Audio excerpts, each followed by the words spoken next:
Hey again. How are you doing? Here we are a few weeks in. I hope that you're doing well. I hope you are maybe seeing the end of some of the overwhelm that you could be experiencing as you are getting through this learning curve. Um, and I want to take a moment for you to think back to your why, your noonday why.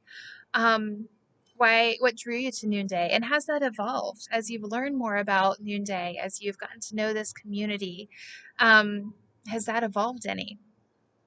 And in particular, do you see recruiting and growing the ambassador community by inviting other women in? Do you see that as part of your why and your opportunity to increase both your income and your impact through Noonday?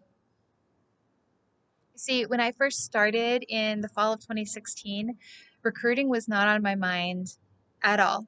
Not even a little bit. I don't know if I was even thinking of it long term.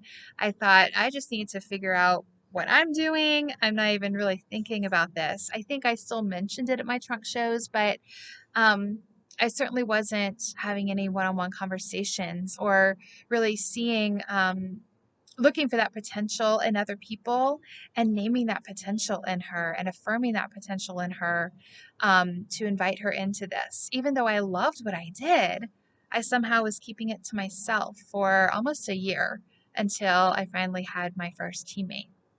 So, in the years since then, I've come to realize that recruiting isn't just something that I maybe sprinkle in if it happens to fall in my lap. I've realized that it's actually a big goal for me because an amazing thing about being a coach is seeing that what we can all do together is so much more than I could have done on my own. So it's a much more effective and long term way to expand my impact than just through my own trunk shows. So I hope that you can see that potential as well. I'm very glad that at Noonday recruiting is optional, but I do want to emphasize this point. I think a lot of us come in with fears. We think that we need to be experts first, which is not true. We think that it will come across as slimy if we invite people, which is not true.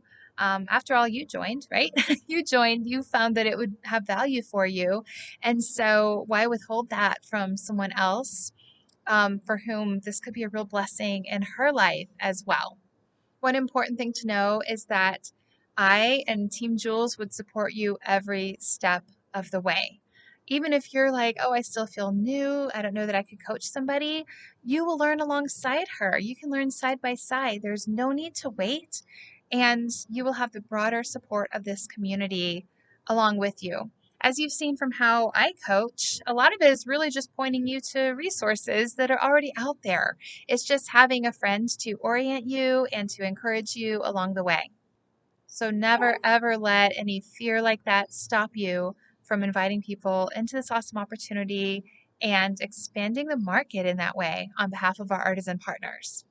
Now, that being said, even if you don't want to coach, you can still expand your impact through referring. You don't have to be her coach, but make sure that you are open to that possibility of women coming in your life, women at your trunk shows, women in your circles, who would love this opportunity.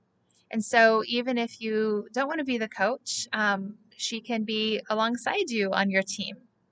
In other words, what you're going to learn this week about recruiting applies to everybody, regardless of what your personal goals are as far as coaching.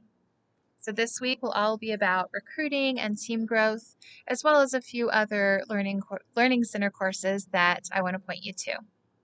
Take a look.